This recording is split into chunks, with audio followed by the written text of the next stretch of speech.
First of all, I join with Pastor Craig in blessing you, and the church at Celebration Center in the city blesses you. And since we are pastors in the city, we say the city of Modesto blesses you. The church of the city of Modesto blesses you. Hallelujah. It's a wonderful thing to meet other leaders in the Lord, and to have that sense immediately of just knowing we're going to be in heaven together. And it was that way with our pastors, and we totally, truly appreciate you, and we are honored for the opportunity to be here and to preach God's word in your church. We probably will extend the invitation the other way around as well. Praise God. Well, tonight, I'm going to go a little bit deep with you, and it might make some of you a little bit uncomfortable. Thinking about your life, just a little bit, just thinking about your life a little bit. And so you're going to have to stay with me on this. I have attempted to preach this only one other time, really. And as I kept praying, I kept thinking, I'm supposed to do that again at this church. And I had something else set aside. Pastor Craig will say, yes, we had something else aside. And then today, he said, you know, that word of God for that church is this other little thing. So this is where we're going. All right? You know, the Lord has been speaking to my heart personally. And I'm going to stick to my notes, otherwise you'll be here till 11. He has been speaking to my heart personally for new sounds that he's looking for in his body. In a way of praise and in the way of worship, and just plain speaking about the things of his great kingdom. That's now beginning to be preached more and more in different parts of the body of Christ. I want to be the first to tell you, I really don't know what that sound is, but it's the privilege of our congregations, yours and mine, to have disciplined musicians in them. Disciplined, godly musicians in them who welcome the Holy Spirit. And they are disciplined in seeking after God and keeping Jesus in the center of their lives, because they are trying to hear what the Holy Spirit is trying to say to the bride as how to come and approach that groom. Hallelujah. Hallelujah. You know, in our services, in our church, we don't let anyone be on the platform that has not gone through at least a year of training. In the book of Acts, it said that they weren't even called Christians until they had studied for a year. So even when we have pastors that come to our church that are healing, or they just want to come and learn about some things we're doing, we require that before they even lay hands on one person in there, that they could become disciples in the way that we see, that we know that a disciple is someone that's a disciplined, a Christ follower, a student of the Lord Jesus Christ, in good times and in bad times. Hallelujah. So we love to have musicians come to our church, and they go right into our vision classes and stay there for a year and pray, and then they help support the musicians up here. Is that not true, Lonnie, when you were there? Was that not true? You had to go through the vision classes. Yes, he did. And look at what God produced. Actually, God produced him before he was even born, but we will even talk about that later. Okay. So today, I've asked your worship team to stay up here, and we're going to work together in this particular sermon, in this particular Word of God. We, as a congregation, have won a victory in the area of seeking God's will, and I see that you have done that too. And the way I know that is that I can tell that you as a congregation have been through some tests together. You've been through some tests, and your church family is remaining together. Amen. To be a disciple of Jesus Christ, it's simply that you don't quit. Amen. To be a leader in the house of God, it's simply that you don't quit. Amen. To be successful in life, it's simply that you don't quit. Amen. It's not really like those video games out there where the other guy gets way ahead and you hit the do-over button. You just can't quit. But the Lord said he will be with us always. Hallelujah. Even to the very end. Hallelujah. Hallelujah. I'm extremely grateful for this worship team who's going to assist in getting this word out today. I'll be talking to them as well as you throughout the evening, so don't think they're in trouble if I say, that's enough, start that. We have this understanding that's going to go on here. Today, the subject of this sermon is sound. The subject is sound. And the title of this sermon is The Sound of Dirt. Listen carefully. The sound that you and I make sets the course for our life. The sound that you and I make sets the course for our life. Everything moves in the direction of the sound that it makes. Every single thing in the direction of life.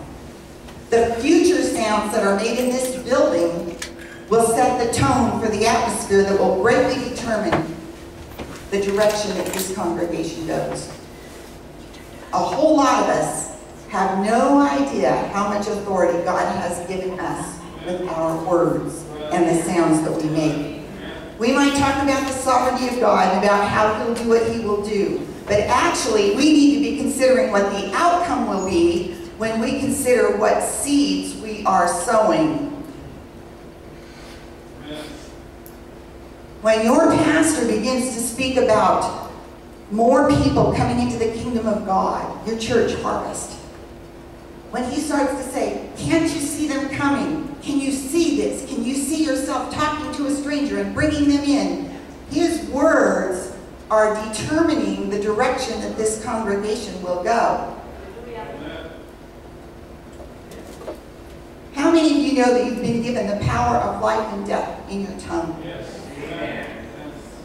You can give life to things, and you can bring death to things. You can cause a person to rise up, or you can cause a person to shrivel. God says, I inhabit the praises of my people. Now God lives where? Inside of us, right? So He came in today when you came in today. Corporately, when we assemble together, He says, I'll dwell in your midst. He says, I'll dwell in you, and I will dwell among you. So He says, if you'll praise me, I'll show up and live in your praise. Which means we control the size of God's house. Because if you give God a little praise, you see a small release of His glory. But if we give God a big praise, then we see more of His glory. God says, I'm going to live in your praise. So we're determining the amount of God that we want. I know some of you are with me, but He says you can see me in a big way, or you can see me in a small way in your life. But it's up to you in your praise.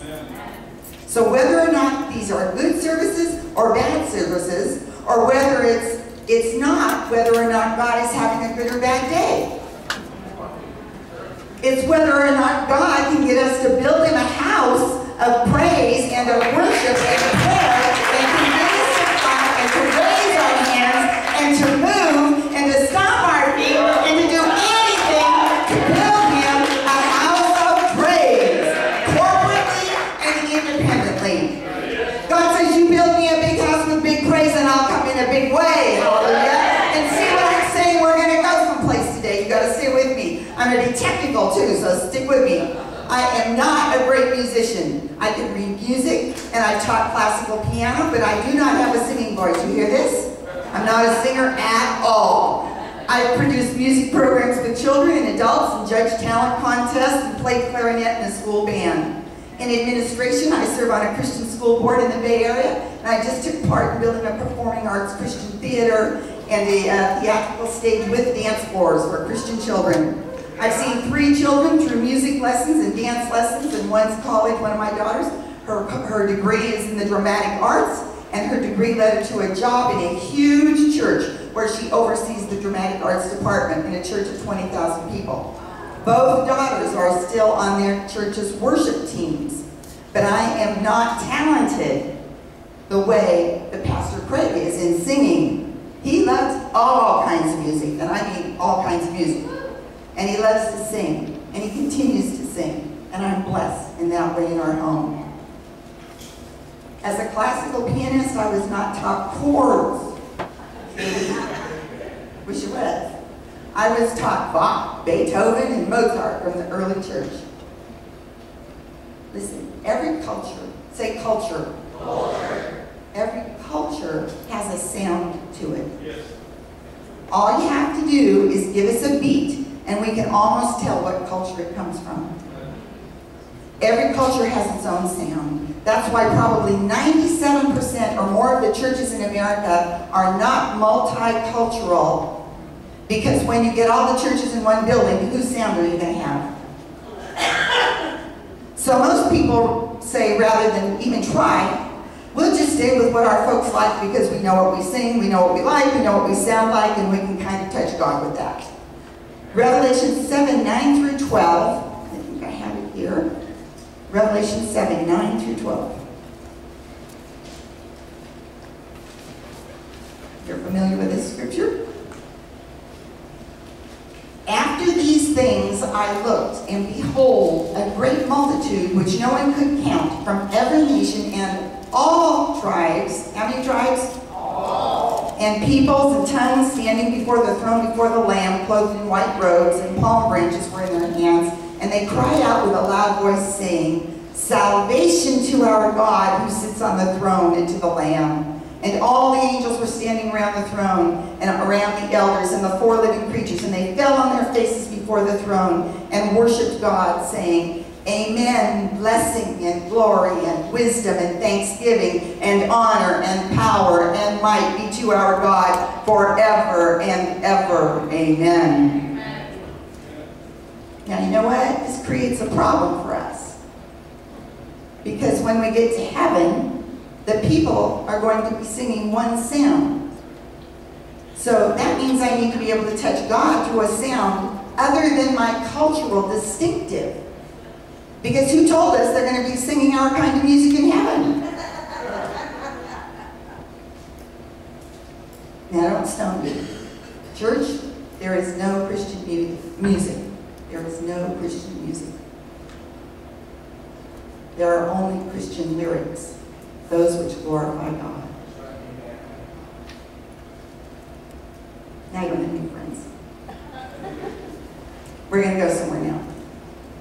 I believe what God is doing and what we as a handful of upcoming prophetic churches that God is invited into is that we may pull out a new sound that is not distinctive to any color, any tribe, any tongue, or any age group of people. There are songs just now being written that says it's not a white sound, it's not a black sound, it's not a color sound, it's not a kingdom, it's not anything but a kingdom sound. Someone once asked me if we were going to celebrate diversity at Celebration Center, meaning racial cultures, because we have several different people at our church. The answer then and the answer now was absolutely not. We are going to celebrate Christ and His culture.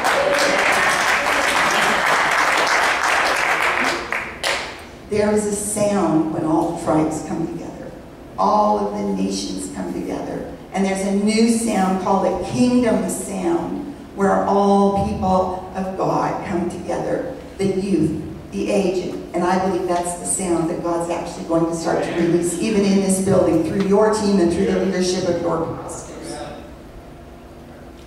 It's something new in the earth. Can I have something a little bit country? I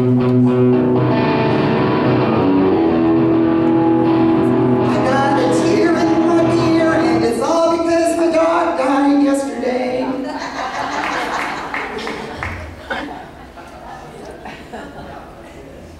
I want to tell you something. There's very few Hispanic or black folk listening to that. I don't know how many of you in here listen to it. Many of you. How about some rock music?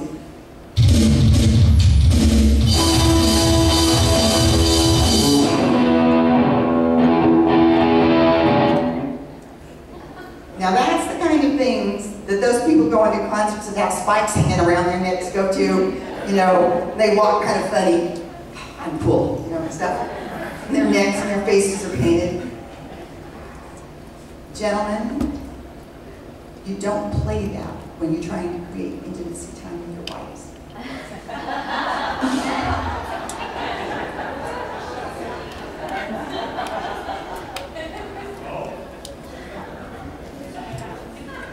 What about some funk?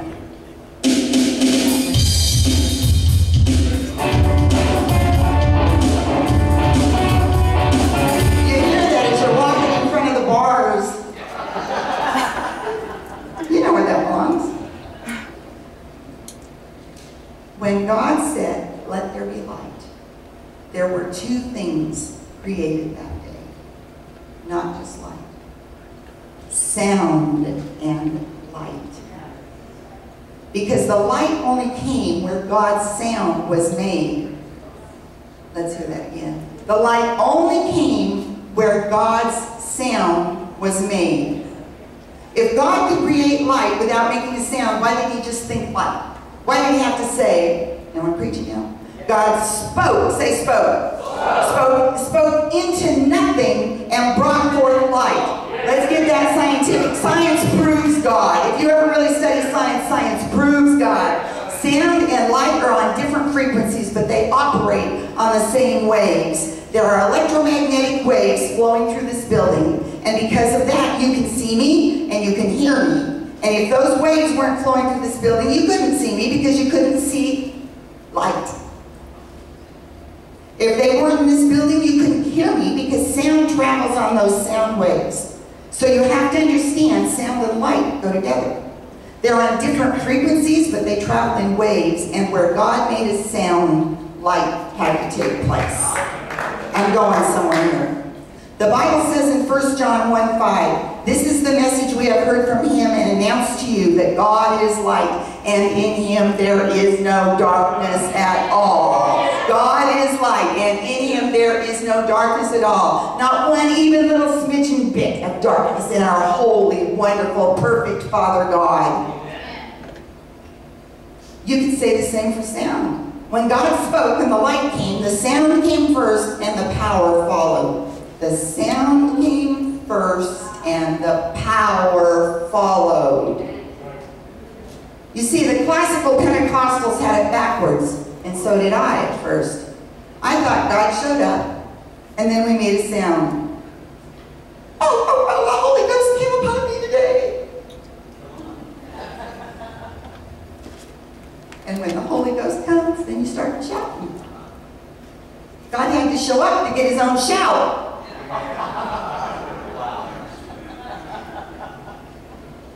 That meant there were about 3 good services a year.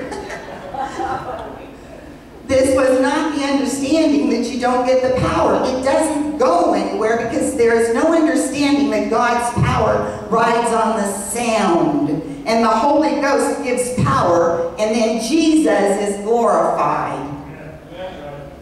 There is a method to our madness here. There is a biblical foundation to what we're trying to do. In all of the sounds in the sound spectrum, our ears are only able to pick up a few of them. There are many sounds that are unintelligible to our ears, but God has a vast sound spectrum. Vast. Now, I did pay attention to a lot of science stuff when I was in school, and I've studied some since I got out. Some of us didn't pay any attention in school, but studied when they got out. In science, there are 4 main elements. Repeat them after me. Water, wind, fire, earth. All of the sounds of God, all of the sounds of heaven were to be heard in those 4 elements. Revelation says the sound of heaven is as many rushing waters. So God could be heard in the waters. And in the scriptures there are multiple places that God could be heard in the wind. And God could be heard in the fire. The burning bush is one of those. But in the beginning, the 4th element was missing. The earth could make no sound. Because dirt can't talk. Dirt can't clap its hands. Dirt can't do anything. So God wanted the fullness of his sound to be heard in the earth. And the water was doing its part, and the fire was doing its part, and the wind was doing its part, but the earth made no sound. So there was a particular situation in play. And God was saying, in your face, Satan. And God came down and he took some dirt. And he put that dirt together and called it Adam, meaning male and female, mankind. And he went.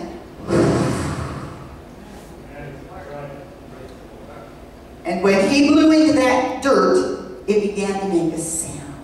And now the fullness of God's sound is in the earth. Why? Because the dirt can sing out. The dirt can clap its hands. The dirt can praise our God. That's why the Bible says everything that has, praise the Lord. Hallelujah. I haven't got started yet. I love it. Have you ever seen sound and motion go in two separate directions? No. Motion always follows the sound. You look for the jet when it goes by. The direction follows the sound. The sound doesn't go left and the motion go right. Pastor, I don't like my life where it is now. What sound are you making? I don't like how my family is. What sound is in your house? I don't like the services of the church, Pastor. What sound is the church making? I don't have to come to your house or bug your phone for 2 weeks. Generally, after 15 minutes talking with a person, I can tell you where your life is headed because the direction of your life follows the sound that you make. That's why people like me that are on the verge of faith teachers are so criticized. Because we have you constantly saying what you are not. My Bible says in Romans 4 that faith causes those things that are not as though they were.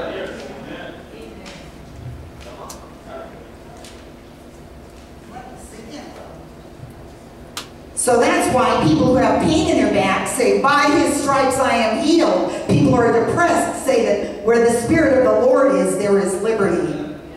Why? Because you begin to move in the direction of the sound you make. If you're talking depressed, I hope you like depression because you're going to be there again next week. Sound doesn't go one way in your life another way. You move toward the sounds you make, and if you make the sounds of faith, you will move in that direction. You can be in poverty and begin to confess prosperity, and your life can move in a different direction and about face. That's what this church is about.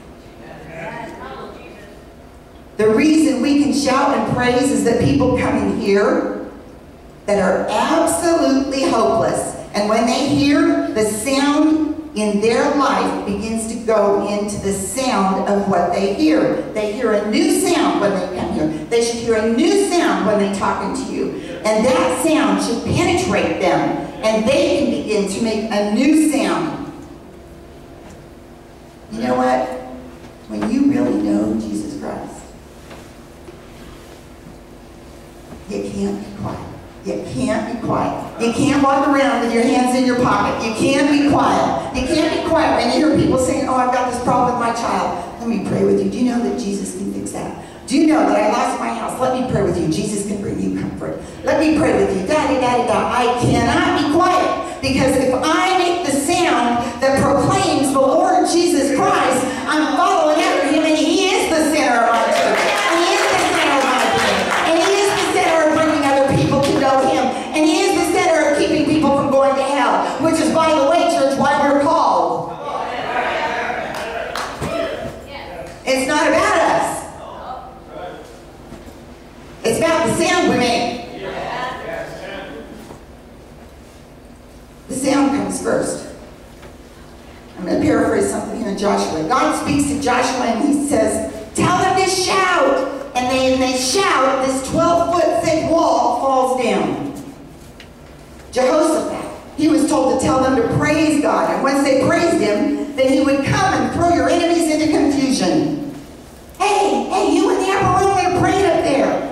There's going to be some tongues that are going to be as fire, and you will be empowered by the Holy Ghost. But before the power comes, there's going to be a sound from heaven like a mighty rushing wind.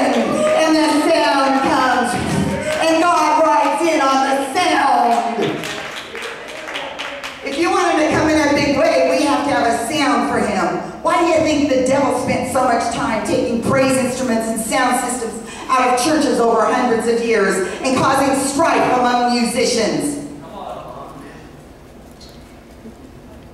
You go into those churches, and I heard someone say everyone's a 6-foot icicle and there's not an unction of God because God has no sound to ride in on or to write the word on. There has to be peace among the musicians or it affects our worship. Your sound here is even going to grow further. When a sound is made, it doesn't just disappear. Sound is eternal. It travels until something catches it. There are people at stores around here and corner gas stations and clear out in the woods that can't hear me right now. I'm talking, and when I talk, the words are caught by these walls. So only the people hearing this are the walls. But the walls really aren't the only ones catching the words. You too are catching them. Sound travels. When it hits something, sound gives birth to light. Wish I had a CD here. Pretend I have a CD. Technology has learned that the CD material holds a sound with technology. You can pull it on and off. You can pull it on and off of the CD material. Technology has found how to take a cassette ribbon and how to pull sound off of it. But this and the ribbon aren't the only things that hold the sound. That insulation in these walls has recorded every sound that has ever been made in this church. And those beams up there have recorded every sound that has been made in this building. The only thing that technology doesn't know how to do yet is get the sound off of that material. And they're getting closer. That's why so many pastors that come to an old church, to an old building, that are trying to bring a new sound, contemporary music, or a word to reach that culture, have such a hard time turning it around. Because they're trying to sing a new song inside of walls that have recorded religion and tradition for years. There are some churches that will never experience revival until they change locations. And I thought, oh my God, help us. You follow the sound that you make. Jesus said it this way. He said the children of the world are wiser than we are because we change slow. They change fast. Oh, that we could change fast. In our church, I say, change is here to stay. But you change one small guideline in some churches, and people get heavy, and they talk about it for years. It's amazing to me that sin moves at the speed of light. And the church can fight everything. The church fights everything. It moves at a snail's pace, and sin moves at the speed of light. The world grabs the next thing, but the church fights the next thing. We split churches over the next thing. Here's another thought. If God is God, and He can do anything He wants to, why didn't He just show up without being announced? Before Jesus came, the angels appeared. Behold, I bring unto you good tidings of great joy, which shall be for people of all time. For unto this day is born to you in the city of David the Savior, who is Christ the Lord. The good news had to be announced. The gospel Savior had to have an announcement before He came. And you know what? That announcement by the angels is still traveling the earth today. It never stopped. And you know what? You're sitting here today because you caught it. It hit you. When you heard the glad tidings of Jesus Christ, all of a sudden God came to you and went and said, let everything have praised the Lord. And you're here today because you caught the sound of God, and it stopped with you, and you caught the sound, and Jesus brought light into your life. We had better not be a quiet church. 1 Peter 2:9 says, but you are a chosen race, a royal priesthood, a holy nation, a people for God's own possession, so that you may proclaim the excellencies of Him who has called you out of darkness into His marvelous light.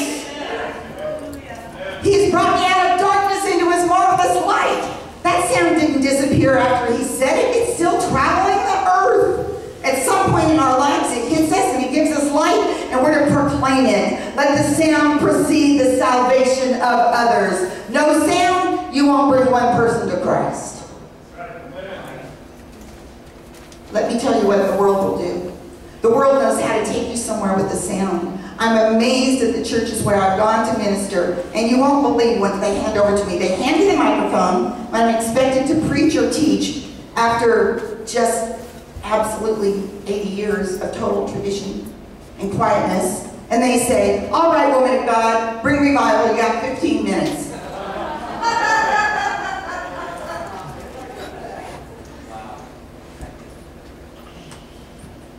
They want me to undo in 15 minutes what happened in 80 years. I want you to listen tonight, even if it offends your flesh. There's a lot of plowing always going on in the church. And God has called every one of us in here to plow. Sometimes you don't even recognize when it's there, but the motion picture industry has background music. What you are seeing with your eyes is not telling you what is going to happen, is not telling you what is going to happen next. What you are hearing is telling you what is going to happen next. They are taking you there with the sound. Now imagine, let's say you turned on your television, you hit the mute button, and you see a woman there in a long green skirt. See it? And she's wearing a white blouse. And she's got a purse, and she's in New York City, and it's quiet. She's just standing there on the streets, and then you hit the volume button. She's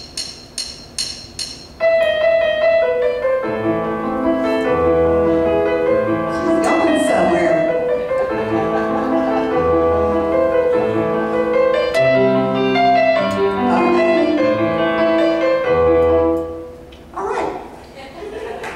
So let's say you turn it on again. Take that same picture you got her in your mind. A green skirt, a white blouse, she has the purse, same street.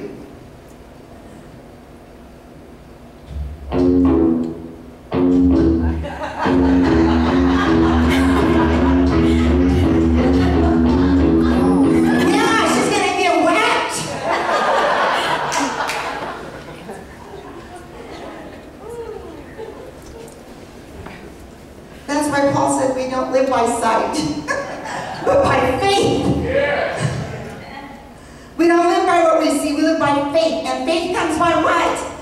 Hearing. I can't live my life by what I see going on around me. I live my life by the sound I can make. So I'm talking faith and prosperity and joy and healing and increase and freedom.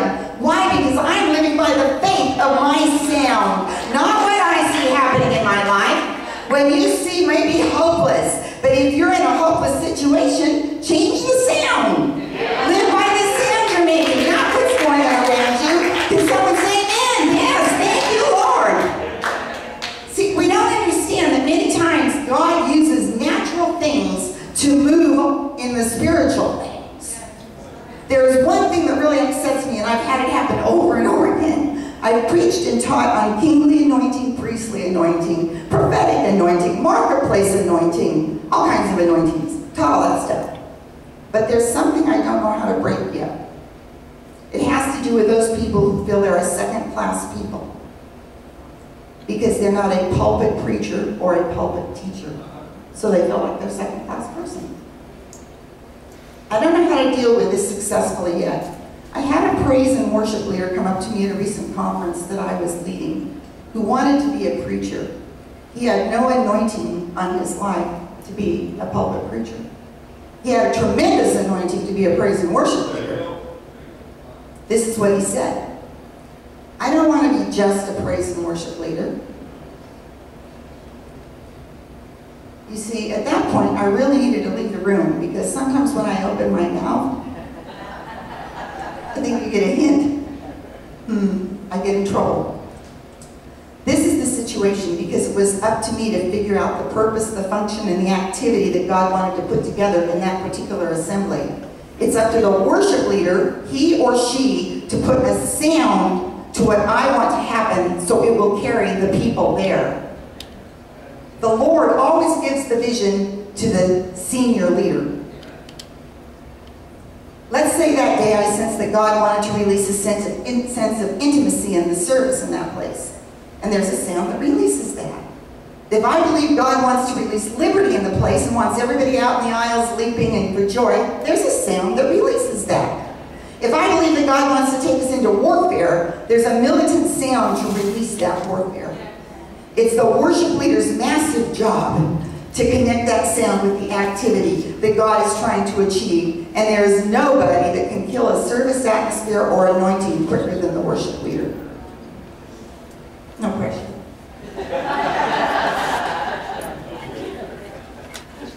Bishop Tony Miller told me he was ministering at a church that had been beaten up for years.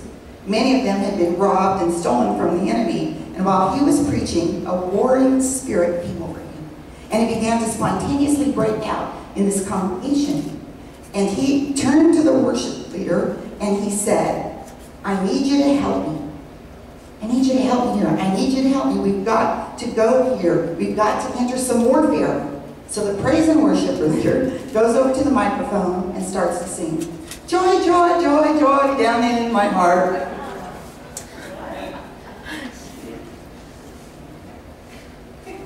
How many of you know that's not the sound of warfare?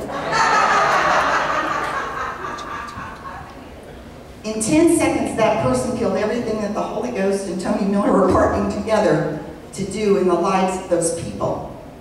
In 10 seconds, and you have to be a preacher to understand what I'm talking about, if it's ever killed, you can't get it back. You might as well dismiss and go home and wait until the next light. And he said, I'm just a praise and worship. See, the world has figured this atmosphere thing out for you. When you go into Burger King, which might taste good about now, Burger King is orange and yellow and is playing fast music, and there's a red and white and orange purple, there's a playground out there. It is set up to keep you smiling and to keep you moving. Burger King. That's why they call it fast food. It's not trying to create a sight and sound for you to just stay there and ask your girlfriend to marry you. On the other hand, there are restaurants that we go into a couple times a year because it's so expensive. When you go in there, it's so dark you can't even read the menu, and all the music is a saxophone, and they're saying, stay a while. Here's an appetizer, 2 shrimp for $18. Eat some of this $9 pie. 20% gratuity, please. They're moving you towards stay a while. If Pastor Craig is trying to create an intimate mood for me, he doesn't put together screaming guitars and driving drums and heavy metal singers that we can't understand. That doesn't do anything for me. But if he takes my hand and softly sings to me across the table about me being his lady, I might grab the tablecloth and jump over the top of it. Because of the sound that he makes. Why hasn't the church got that? Understand that God writes on sound. There's power when the right sound is connected with the right word.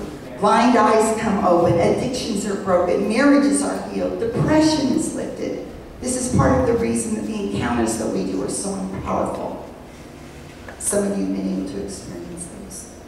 As a team, we worked hard and learned where God wants us to respond in everything from the music to the declarations in the ministry. Encounters can't be explained, they must be experienced. They are supernatural.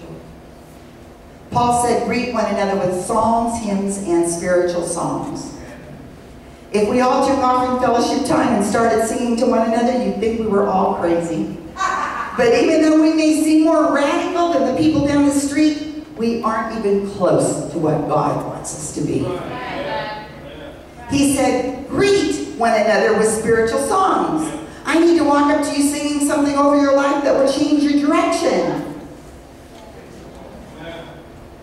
I need to spot your depression and come at you with the song.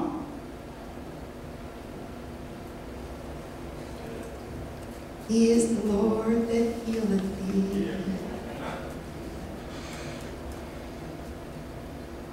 Think about 70 or 80 songs breaking out at the same time as we began to approach each other. My gracious, can you see a church like that? It would be so much more powerful. I want to give you some words to a tiny, tiny song.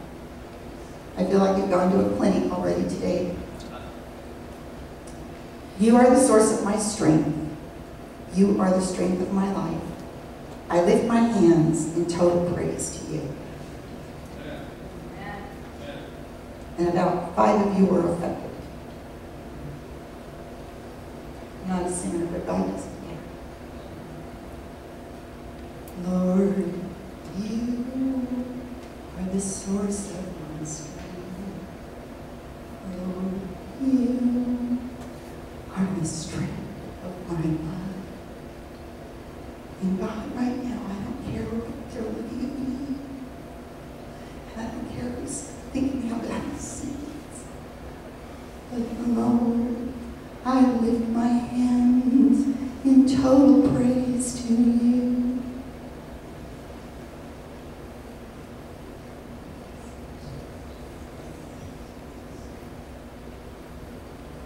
Same words, but we put God's sound in it. And God moved in some hearts because we gave him a sound to write on.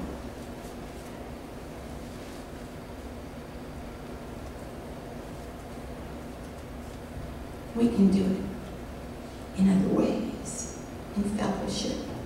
You are the source of my strength. And you're the strength. You are the strength of my life. And I lift my hands, I lift my hands, I lift my hands in total praise to you.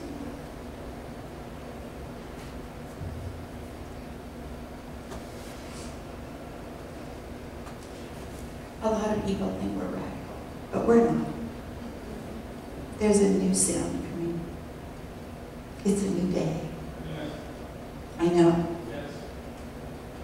Pastor Greg says some may get on the bus and some may get off, but the bus keeps going. I believe in this so much in the sounds of the new. A pastor recently told us that he had 3 children, ages 5 to 9, and it was really hard to get them up to school on time in the morning, get them in the car, get them out, get their lunches for them, get them fed for breakfast, make sure they were dressed.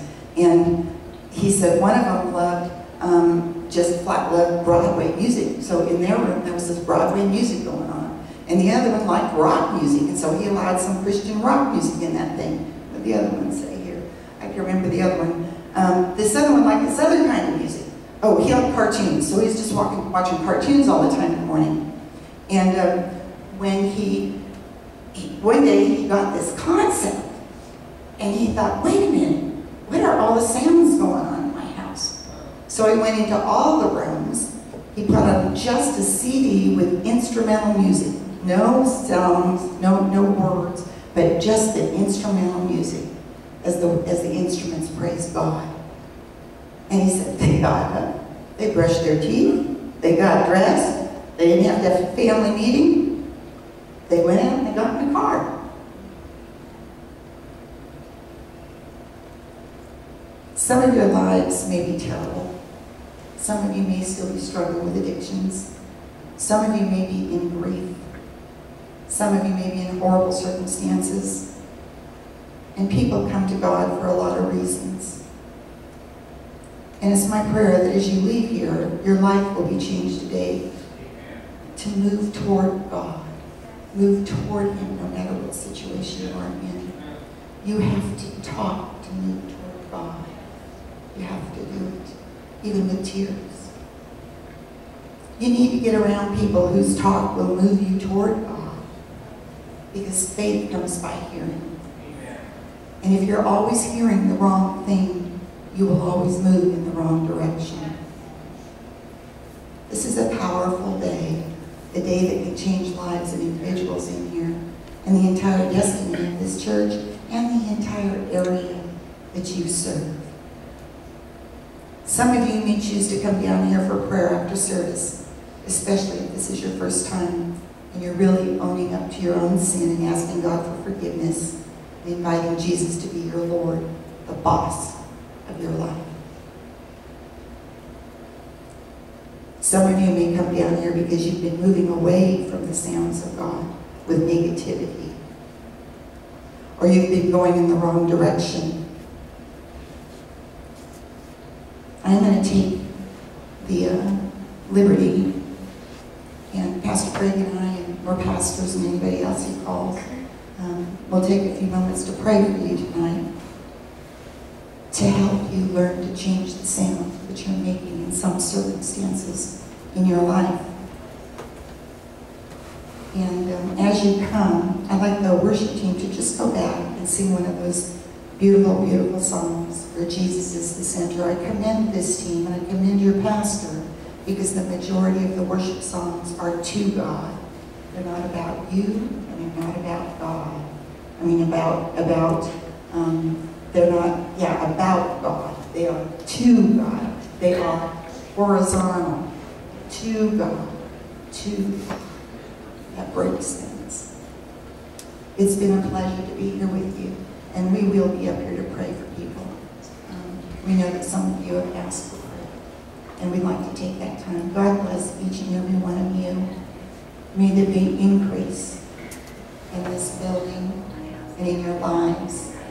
May you find the courage to share the sound of Christ with others and let your light shine.